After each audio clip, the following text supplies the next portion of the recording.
My wife's friends told her to treat me like I didn't exist for a month.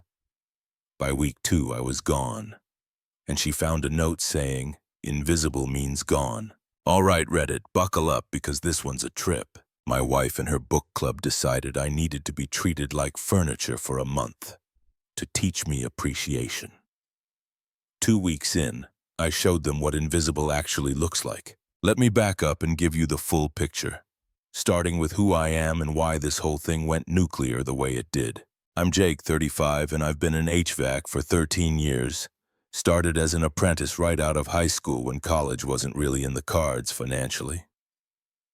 Turned out I was pretty good at it, diagnosing a busted compressor, rewiring a commercial system, troubleshooting a furnace that's making sounds like a dying animal. I got a knack for it. Worked under this older guy named Phil for 7 years. Learned everything from residential installs to big commercial jobs. Phil taught me the old school way. How to read a system by sound before you even pop the panel. How to spot a refrigerant leak from the frost pattern. How to talk to customers so they understood what was wrong without feeling like you were ripping them off. When Phil retired 3 years ago, he sold me his client list for $20,000. Best investment I ever made. That list had 230 households, 15 commercial accounts, and 8 property management companies. Steady work, repeat customers, people who called me first when something broke because they trusted me. I'd built on that foundation too. Added another 100 residential clients through word of mouth. Picked up 3 more commercial contracts, including a medical office building that needed quarterly maintenance on 6 separate HVAC units. These days, I run my own operation, just me and one helper named Ronnie who's learning the trade. We do residential service calls, new installs, maintenance contracts. I'm not getting rich, but I clear about $8,000 a month after expenses. Sometimes 9 during summer when everyone's AC dies. Some months hit 10 when I land a full system replacement. Those jobs run anywhere from $8,000 to $15,000 depending on the house size and equipment quality. I work my tail off though, up at 6. Usually not home until 7 or 8. Weekends are maintenance contracts and emergency calls. The phone rings at 2 a.m. when someone's heat goes out in January and they have a newborn in the house. I'm the one who shows up within 40 minutes. That's the job. You build a reputation on being reliable.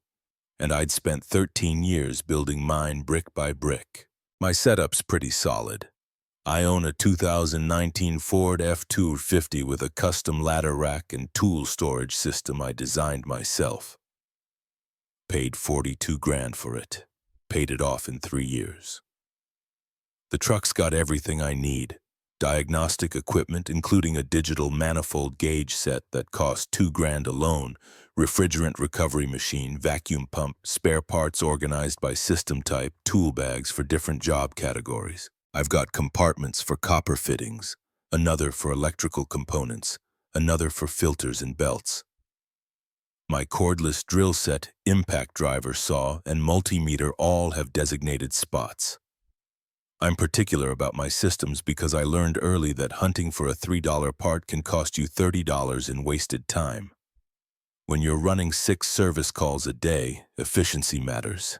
Every minute I'm digging through a messy truck is money lost and a customer waiting. My truck is organized like a surgical suite. Everything has a place and everything stays in its place. The house is mine, too. Well, was mine. 3-bedroom ranch I bought in 20 for $270,000. Needed work when I bought it, but I did most of it myself. New HVAC system, obviously. Updated electrical, refinished the floors. It's worth about $340 now. I put 20% down back then because my dad drilled into my head that debt is a trap. He went through a nasty divorce when I was 15. Lost half of everything because he didn't protect himself. His advice stuck. Always keep separate accounts. Always have an exit strategy. Always document everything. So I kept my business accounts separate. My personal checking separate. We had a joint account for household stuff that I funded. Rachel had access to that, but not my main accounts. I thought I was being smart. Thought I was protecting what I'd built. Turns out I wasn't protecting myself from the right thing. Here's how Rachel and I started. We met 6 years ago at a friend's barbecue. I was 29. She was 27. I remember she was wearing this yellow sundress and laughing at something her friend said. She had this energy, like she lit up whatever room she was in. We got to talking and she seemed genuinely interested in what I did, asked questions about the work, didn't act like being a tradesman was beneath her. That mattered to me because I dated women before who looked down on blue-collar guys. Our first date was mini golf and ice cream, real casual. She was funny, easy to talk to, and didn't pull out her phone every 5 minutes. Second date, I took her to this Italian place she'd mentioned. Third date, we went hiking and I brought my camera to take some photos. I used to be into photography before work ate up all my time. She loved that about me. Or at least she said she did. Said I was interesting, that I had depth. Made me feel like I was more than just the HVAC guy. The first year was great. We did weekend trips to the mountains, went to concerts, tried new restaurants. She'd come with me to Home Depot and help me pick out stuff for house projects. We'd cook dinner together and binge-watch shows, normal couple stuff. I remember our third date we went hiking at Amicalola Falls. I brought my camera and spent an hour shooting the waterfall from different angles while she sat on the rocks reading. When I came back, she'd unpacked the lunch I'd brought and set it up like a little picnic. Sandwiches, chips, those fancy cookies from the bakery she liked. We sat there for 2 hours just talking about everything. Our families, our childhoods, what we wanted out of life. She told me about growing up with 2 sisters and always feeling like the middle child who got overlooked. I told her about my parents' divorce and how it shaped my view on relationships. Made me cautious, but also made me value honesty and communication. She said she valued those things too. I believed her. That first summer, we went to outdoor concerts in Piedmont Park. She'd pack a blanket and snacks. I'd drive us there early to get a good spot. We'd lay there watching the sunset before the music started, her head on my shoulder talking about nothing and everything. Those moments felt real, felt like we were building something solid. She worked as a receptionist at a dental office making about $31,000 a year. I made 3 times that, but it never seemed like an issue at first. We split dates initially, then I started covering more because I could afford it and she couldn't. Seemed fair. She'd offer to pay sometimes, but I could see it stressed her out checking her bank account before agreeing to go somewhere, so I just started handling it. Didn't think much of it. She moved in after dating for 18 months. That's when I really should have paid attention because things shifted. Little things at first. She stopped offering to pay for anything. Just assumed I'd cover it since I made more. Started buying stuff for the house without asking, charging it to the joint account I'd set up.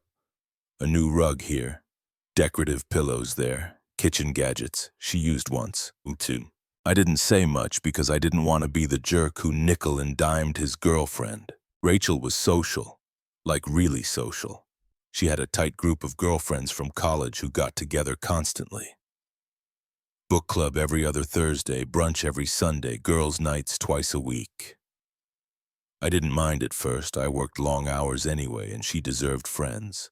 But her friends were a particular type, the kind who compared everything, who had the bigger house, whose boyfriend made more money, who went on the better vacation. Rachel started making comments like, when I bought the work truck, she said it was nice, but wished I'd gotten a luxury SUV instead so we could take weekend trips in style. Or, when I spent money on camera equipment, she'd ask why I needed expensive hobbies when the house needed updates.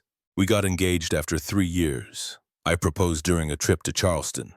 She cried, called her mom, posted photos on social media immediately. Wedding planning started and I realized Rachel had expensive taste. Wanted a venue that cost $18,000 just for the rental. Wanted a photographer who charged $6,000. Wanted a honeymoon in Europe that would have cost $15,000. I pushed back on the wedding costs and we compromised on something smaller. But she resented it. Made comments to her friends about how I was cheap. I heard her on the phone once saying I didn't understand how important this day was for her. My best friend Tony called it early. Tony and I met in high school shop class. Stayed tight ever since. He's a welder, runs his own metal fabrication shop, salt of the earth type guy.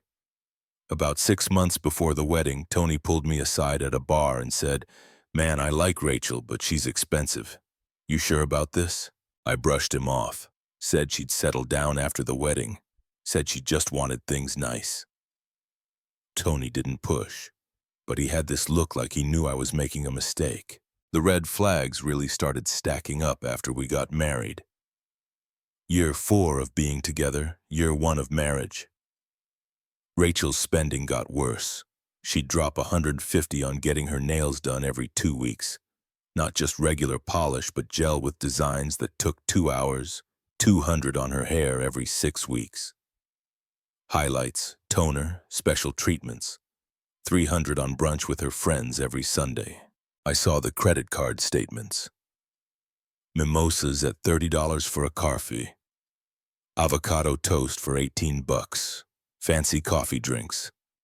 The brunch bills alone were once it was $200 a month. New clothes constantly from boutiques I'd never heard of. Anthropology, Free People, Reformation stuff she wore once. Cut the tags off, then shoved in the closet still on the hanger. I started tracking the joint account and realized she was burning through $4,500 a month on personal stuff. That didn't include groceries or utilities or anything actually necessary, just her entertainment and appearance maintenance. I brought it up on a Tuesday evening in March. Sat her down with printouts of the account statements. Tried to be diplomatic. Said maybe we should set a budget since we were talking about saving for a bigger house eventually. She got defensive immediately. Accused me of tracking her spending like she was a child. Said I was being controlling. Said she worked hard too and deserved nice things because her life was stressful dealing with patients and scheduling all day. Said if I made more money she wouldn't have to worry about budgets. That last part stung the most because I was working 60-hour weeks. Sometimes coming home covered in insulation that made my skin itch. Crawling through attics in 100-degree heat, dealing with customers who were angry their AC broke on the hottest day of the year, like it was somehow my fault. Missing dinner constantly because someone's heat went out, and they had elderly parents or small kids in the house. I worked hard, but to Rachel it wasn't enough because I didn't wear a suit or have an office job or make 6 figures sitting at a desk. Her phone habits changed too. She'd angle it away from me, changed her passcode from our anniversary to something random, started taking calls in another room. When I asked about it, she said I was being paranoid, said her friends complained about controlling husbands and she wasn't going to deal with that. I backed off because I didn't want to be that guy. But the gut feeling stayed. Intimacy tanked. We went from a few times a week to maybe twice a month. She was always too tired or not in the mood, but she had energy to go out with her friends 3 nights a week. Had energy to stay up until midnight scrolling social media, just not energy for me. I tried talking about it and she said I was pressuring her. Said I needed to be more romantic, said maybe if I took her out more or bought her flowers or planned dates, she'd be more interested. So I tried that. Made reservations at nice places, bought flowers every Friday, planned a weekend getaway. Nothing changed. The dynamic had completely flipped from our early days. I went from being interesting and different to being insufficient, from being appreciated to being taken for granted. I provided the house, the money, the stability. She provided criticism and demands for more. I was walking on eggshells in my own home, trying to avoid fights by just keeping my head down and working more. Then came that Thursday evening, the one that changed everything. I'd finished up a maintenance contract early around 4 o'clock in the afternoon. Rare for me to be home before dark on a weekday. I came through the garage with my toolbox, heard voices in the living room. Rachel's book club was meeting. 5 women, including Rachel, sitting around the coffee table with wine glasses and a stack of books I was pretty sure they hadn't actually read. They mostly used book club as an excuse to gossip and plan their next social event. I walked into the living room, smiled, and said hey to everyone. Not a single person responded. They all looked at me for maybe 2 seconds, then deliberately looked away like I just announced I had a contagious disease. Rachel didn't even glance in my direction, just kept talking about whatever they'd been discussing. I stood there holding my toolbox, confused. I tried again. Everything good? Anyone need anything? Nothing. Not one word, not a flicker of acknowledgement. These women kept talking right over me about some relationship psychology book. One of them, Monica, was saying something about communication and power dynamics, about teaching partners lessons through strategic withdrawal of attention. I didn't catch all of it because I was too busy processing the fact that 5 adults were pretending I didn't exist. I set my toolbox down, walked closer to the group. Rachel, what's going on? She stood up, walked past me to refill her wine glass, reached around me like I was furniture. Didn't even brush against me. That's when it clicked. This wasn't accidental. This was coordinated. The way they weren't looking at me was too precise, too deliberate. Book club wrapped up an hour later. All 5 women said goodbye to Rachel, hugged her, told her to stay strong. Not one of them looked at me on the way out. I was standing right there by the door and they walked around me like I was a coat rack. After they left, Rachel went straight upstairs. I followed her, trying to figure out what was happening. She got ready for bed in complete silence, put her earbuds in, turned away from me. I lay there that first night running through possibilities. Was she mad about something I'd forgotten? Anniversary, birthday? No, those weren't for months, something I'd said. I replayed recent conversations and came up empty. Then I remembered Monica talking about that book. Strategic Withdrawal of Attention, Teaching Partners Lessons. It started connecting. That book club had voted on something. They decided to teach me some kind of lesson and Rachel had agreed to it. I didn't sleep much that night. Rachel slept fine. Or at least she pretended to. The next morning I made coffee. Rachel came down and made her own in a different mug. Didn't touch the pot I'd made. Didn't acknowledge it existed. I tried casual conversation. Sleep okay? Silence. Complete and total. Not even a glance in my direction. She made herself toast. Left my usual breakfast set up untouched in the cabinet. Usually I'd have cereal and fruit laid out. Not today. Then went to her home office and closed the door. I heard the lock click. That's when I knew this was going to continue. This wasn't a one-day statement or her being mad about something specific I could apologize for.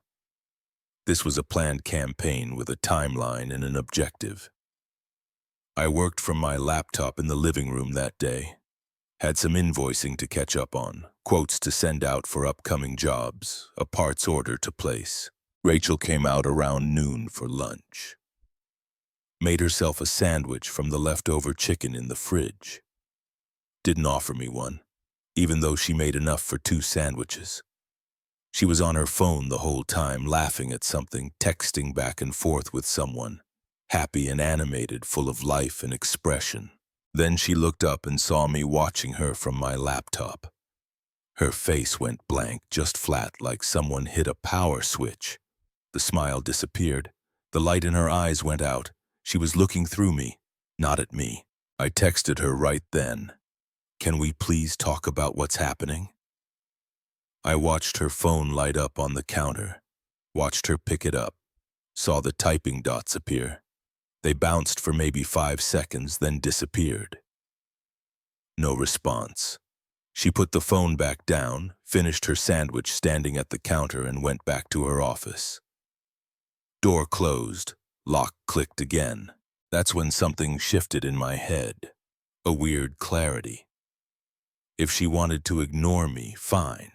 But I didn't have to keep serving her while being ignored. I didn't have to keep up my side of things if she wasn't acknowledging I existed. That evening, I ordered Chinese takeout, enough for 1 person, sat at the table, and ate while Rachel microwaved some leftovers. I didn't offer her any of mine. She glanced at my food, then quickly looked away, but I caught the flash of frustration on her face. She wanted me to keep doing husband things while she taught me this lesson. Cook for both of us, handle the yard, fix stuff around the house, pay the bills, all while being treated like I wasn't there. That wasn't how Invisible worked. Saturday morning, I broke her routine. Normally, I did yard work on Saturdays, mowed, edged, trimmed the hedges. The yard was starting to look rough. This time, I slept in until 10 o'clock. Rachel came to the bedroom door twice. I heard her footsteps, heard her pause outside, heard her leave. Around 11 o'clock, I heard her downstairs on the phone with someone. I don't know, he's still asleep. The yard looks terrible.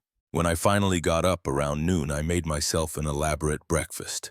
Eggs, bacon, hash browns, the works. Left the kitchen slightly messy.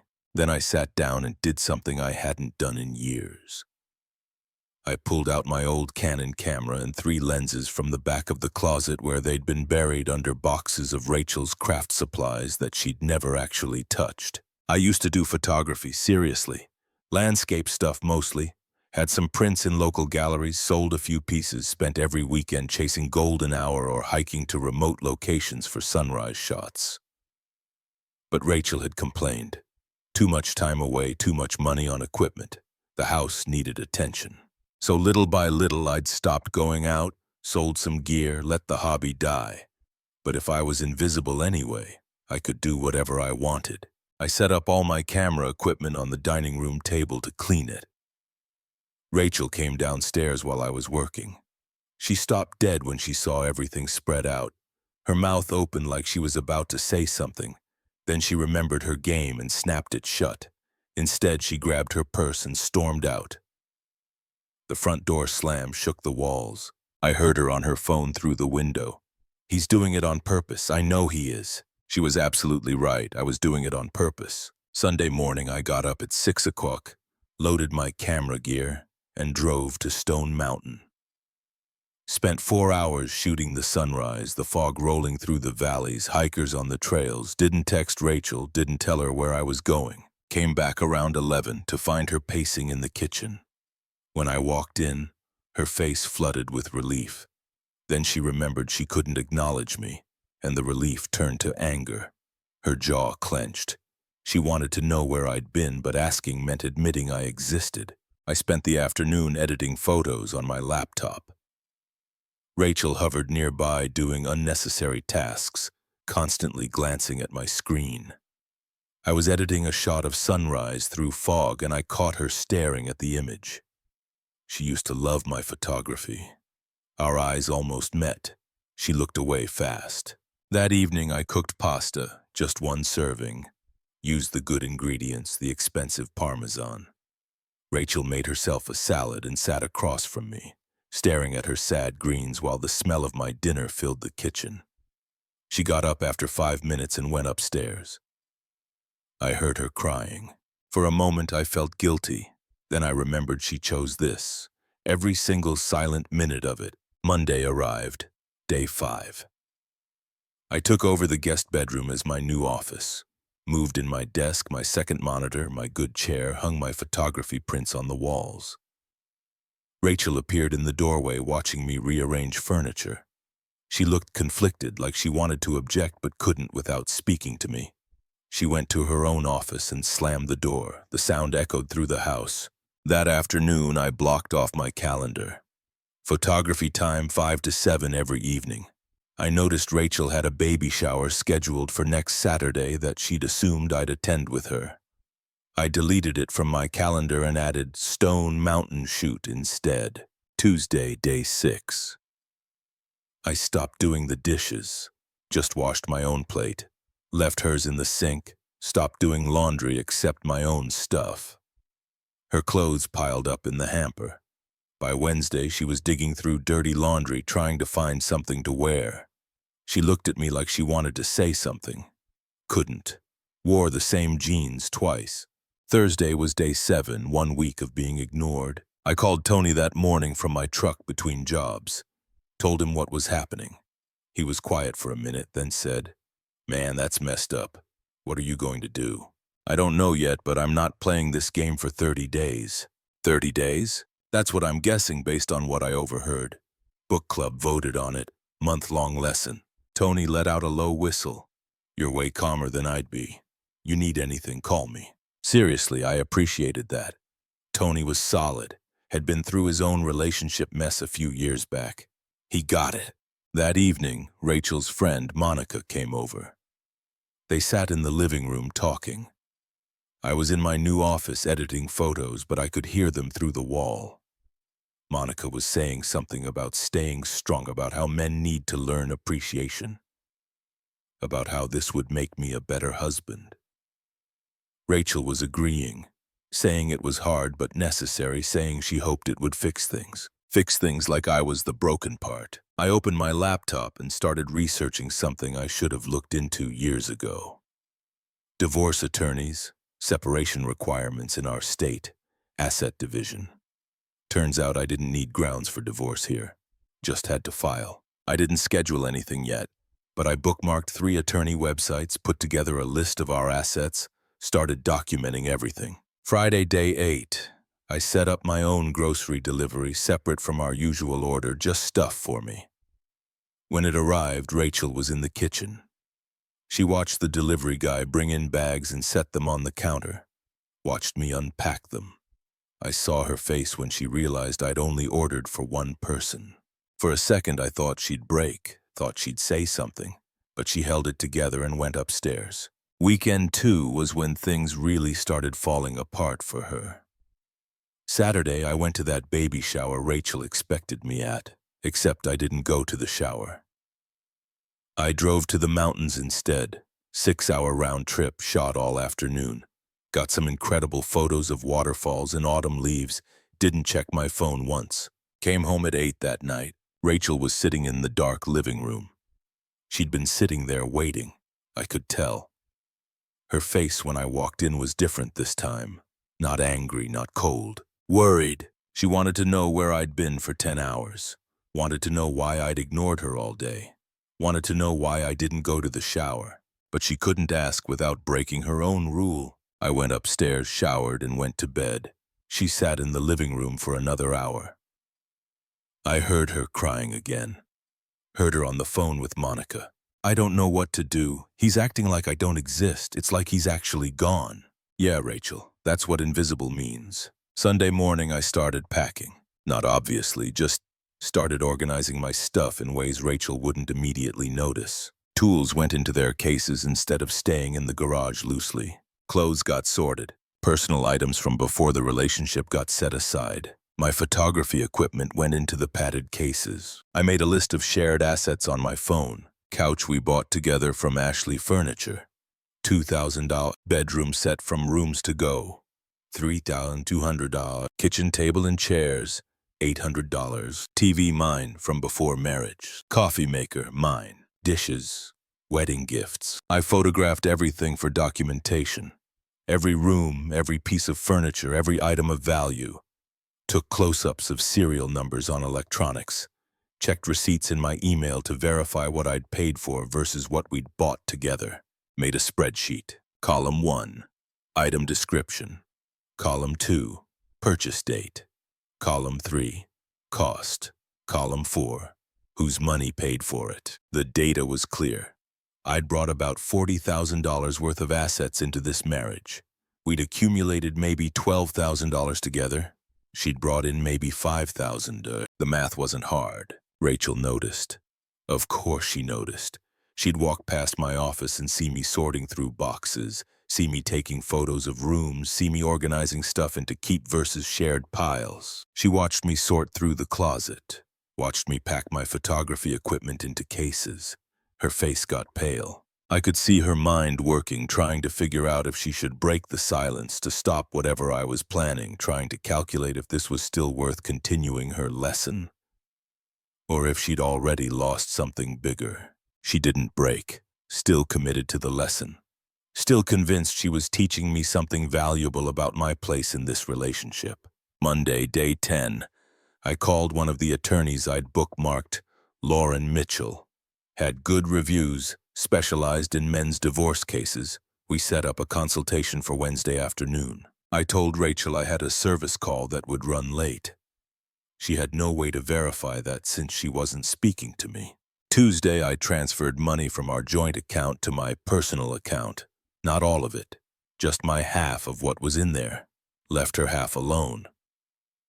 Then I called the mortgage company and put in my 2 weeks' notice that I'd be moving out. Asked about my options since the house was in my name. They outlined the process. I could sell, I could keep paying and charge her rent. I could move out and let her take over the mortgage if she qualified. She wouldn't qualify on her income. Wednesday, I met with Lauren. Explained the situation, showed her documentation of Rachel's silent treatment, the coordinated ignoring, the deliberate campaign to make me feel like I didn't exist in my own home. Lauren listened and took notes. When I finished, she sat back and said, "This is emotional abuse. You know that, right?" I hadn't thought about it that way, but hearing her say it out loud made something click. This wasn't a game. This wasn't a lesson. This was calculated cruelty. Lauren outlined my options. File for divorce. Asset division would be straightforward. House stayed mine. Rachel would have to move out. I scheduled the filing for the following Monday. That gave me 5 days to prepare. Thursday, day 11. I started apartment hunting online. Found a decent one-bedroom place in Midtown close to my service area, $1,500 a month. Took a tour during lunch and put in an application. Got approved within 4 hours, perfect credit, solid income, signed a lease to start the 1st of next month, 2 weeks away. Friday, day 12. I rented a small storage unit. Started moving stuff that was definitely mine. Tools from before the relationship. Photography equipment. Clothes, personal documents. Did it while Rachel was at work. Left the house looking normal so she wouldn't notice yet. Saturday, day 13. I went to the bank and opened a new checking account at a different bank. Transferred my direct deposits to the new account starting next week. Called utilities, set up transfer dates for when I'd be moving out. Called the home security company and removed Rachel's access code. That evening, Rachel tried something different. She came into my office where I was editing photos, just stood there looking at me, wanting so badly to speak.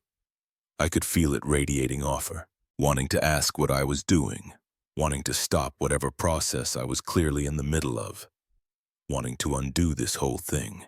But she couldn't without admitting defeat. We stood there for maybe 2 minutes. Her staring at me looking back calmly.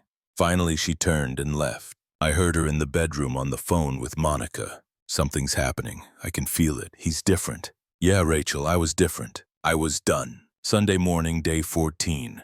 2 weeks of being treated like I didn't exist. I got up early, loaded the last of my personal stuff into the truck. Everything important to me was either in the truck, in storage, or already at the new apartment. I left stuff that was clearly ours. Furniture we bought together, kitchen stuff. Decorations, wedding gifts. I took what was mine and left the rest. Rachel was still asleep. I grabbed a notepad from my office and wrote 1 sentence. "You wanted me invisible. Granted. Divorce papers coming Monday, keys on the counter." I put the note on this kitchen table, put my house key next to it, walked out through the garage, closed the door on 2 weeks of silence and 5 years of being undervalued, drove to my new apartment and started unloading. Tony showed up around 9 o'clock without me even calling him. He'd swung by the old house first and saw my truck was gone. Figured out what was happening. "You finally did it," he said. "Yeah. How you feeling?" "Honestly, relieved." We spent the day setting up the apartment. Hung my photography prints on the walls, set up my office, organized everything exactly how I wanted it. Around 3 that afternoon, Tony ordered food. We sat on my new couch eating sandwiches, and I felt something I hadn't felt in years. Peace. My phone started blowing up around 11 that night. Rachel must have finally woken up, found the note, realized I was actually gone. 53 calls, over 100 texts. I didn't answer, didn't read them, just watched the notifications pile up. Then came calls from Monica, from Rachel's sister, from her mom, from friends whose numbers I didn't even have saved. I blocked them all, every single one. Around 2 a.m., my phone buzzed with a text from a number I didn't recognize. Rachel using someone else's phone. "Please just tell me where you are. We can talk about this." I responded one time. You didn't talk to me for 2 weeks, and I'm returning the favor. Lawyer will be in touch. Then I blocked that number too. I turned off my phone and slept better that night than I had in 5 years. Monday morning, I woke up to sunlight in my apartment. No tension in my shoulders, no knot in my stomach, just quiet. I made coffee, stood at the window watching the city wake up, picked up my camera, and shot the morning light hitting the buildings across the street, golden and warm and full of promise. When I turned my phone back on, there were 63 new notifications, all from Rachel or her friends using different numbers. I deleted them without reading, changed my number that afternoon, gave the new one only to people who mattered. Tony, my attorney, business contacts, real friends. Lauren filed the divorce papers that morning like scheduled. Process server delivered them to Rachel at the house that afternoon. She called Lauren's office immediately. Lauren's assistant told her all communication had to go through attorneys. Rachel tried everything over the next 60 days. Called Tony trying to get my new number. Showed up at job sites where she thought I might be. My customers told me some woman had come looking for me. I told them if she came back to call the police for trespassing. She sent letters to my parents' house. My mom called me concerned. I explained the situation. She said, well, she brought this on herself. My mom never particularly liked Rachel anyway. Rachel contested the divorce initially. Her attorney tried arguing this was all over a silly game. Lauren shut that down fast. Presented documentation of the 2-week silent treatment, the coordinated ignoring with her friends, the psychological manipulation. Lauren told me afterward that Rachel's attorney had called the silent treatment campaign emotional abuse to Rachel's face. Told her no judge would have sympathy for that. After 2 months, Rachel finally agreed to mediation. I sat across from her in Lauren's conference room for the first time since day 14. She looked different, thinner, tired, older somehow. She tried to speak to me directly. Lauren cut her off. All communication goes through attorneys, please. Rachel's eyes filled with tears. I felt nothing. The complete lack of emotion surprised even me. Settlement was fair. She kept the house but had to refinance the mortgage in her name within 6 months or sell it. She couldn't afford the payments on her salary, so she'd have to sell. We split the joint account 50-50. She owed me $8,400 for overpayment on household expenses I could document. She'd pay that from her half of the house sale proceeds. I kept my truck, my tools, my business, my separate accounts. She kept her car, her personal stuff, her debt. Done in 90 minutes. Clean break. Rachel tried one more time in the parking lot after we signed. Jake, please, can we just talk? I walked past her like she wasn't there. The irony wasn't lost on either of us. 6 months later, my life looked completely different. The Midtown apartment was perfect for a single guy. 900 square feet with big windows facing east, so I got incredible morning light. My photography prints covered every wall. The sunrise series above the couch, mountain landscapes in the hallway, urban street photography in the bedroom, each one a reminder of what I'd reclaimed. I'd booked 4 gallery shows in Atlanta. My Instagram following hit 15,000. Started getting inquiries about print sales, about commissioned work, about teaching workshops. I rejoined my old photography collective. Bunch of artists who met twice a month to critique work and plan group shows. First gallery show was in the old 4th Ward. 35 of my prints on display. Decent crowd showed up. People who appreciated the work, who asked intelligent questions about composition and light and technique. Tony came, brought some mutual friends I hadn't seen in years. They all said the same thing. Man, we missed you. Glad you're back. One woman bought 4 prints, said she'd been following my Instagram and loved how my recent work captured transformation and freedom. You can feel the change in your life through these images, she said. She was right. Every photo from the last 6 months carried a weight of liberation. You could see it in the compositions, in the light I chose, in the subjects I found worth capturing. I shot every weekend. Mountains, coast, city streets, abandoned buildings downtown, parks at sunrise, neighborhoods I'd never explored. My calendar stayed full with gallery openings, photo walks, artist meetups. Dated occasionally. Nothing serious yet. Wasn't rushing. enjoyed being selective, made my own meals on my own schedule. No more walking on eggshells, no more managing someone else's emotions, no more sacrificing pieces of myself to keep peace. The business grew too. Picked up 12 new maintenance contracts. Hired a second helper because Ronnie couldn't keep up with demand. Cleared 11 grand in August, 10 in September. Business was booming because I finally had the mental space to focus. Heard through mutual acquaintances that Rachel had to sell the house. Couldn't afford the mortgage. Moved into an apartment near her parents. Still working at the dental office. Still spending money she didn't have, based on credit card debt her friends mentioned. Still single. The empowering book club friend who encouraged the silent treatment had apparently distanced herself after watching it blow up in Rachel's face. One night around month 8, I was at a coffee shop in Virginia Highlands editing photos. Rachel walked in.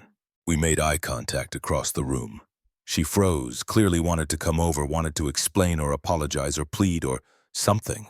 I held her gaze for a moment, then looked back at my laptop. Complete dismissal, not cruel, just done. She stood there for several seconds, then left without ordering. My buddy sitting with me asked, "Was that her?" "Yeah. You okay?" I looked around at my life. My laptop covered in photography stickers, my camera bag beside me, my freedom to be here on a Wednesday afternoon, my life exactly as I wanted it. I'm better than okay. People ask me now if I regret how it ended. The truth is, it didn't end on day 14 when I walked out. It ended 2 weeks earlier when Rachel and her book club voted to make me invisible. They just didn't realize it yet. They thought the silent treatment would teach me my place, would make me desperate for attention, would remind me how much I needed her. Instead, it taught me something else, how much I didn't. Rachel wanted to teach me appreciation. What I learned was self-respect, and that lesson stuck. Stay sharp, Reddit.